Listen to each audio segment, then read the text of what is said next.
তিনি যখন রোদের মাঝে খোলা আকাশের নিচে হাঁটতেন, সাহাবারা তাকিয়ে দেখতেন আমরা ভীত সন্ত্রস্ত, আমরা এই রোদের মাঝে বাইরে যেতে চাই না, যেখানে ধান দিলে ক্ষয় হয়ে যাবে, চাল দিলে মুড়ি হয়ে যাবে।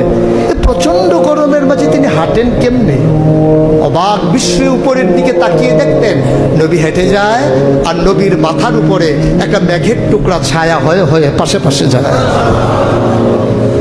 এবড়ো থেবড়ো পাথরগুলোর উপর দিয়ে আমার নবী যখন হাঁটতেন, পাথরের কোনা বের হওয়া পাথরে সবাই হাঁটতে ভয় পেতেন, অথচ নবী সেই এবড়ো থেবড়ো পাথরের উপর দিয়ে হেঁটে যেতেন।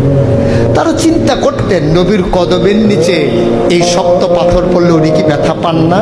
পরীক্ষা করার জন্যে পেছনে পেছনে অনেকেই দৌড়াতেন। দৌড়ে দৌড়ে নবীর কদম মুবারকের নিচে যে পাথর পড়ে গিয়েছিল ওরা হাতে তুলে দেখতেন নবীর কদমের সম্মানে শক্ত পাথর তুলার মতো নরম হয়ে গেছে। এ নবী আমার, এ নবী আপনার নবী, এ নবী আমাদের নবী। আমরা প্রাউড ফিল করি।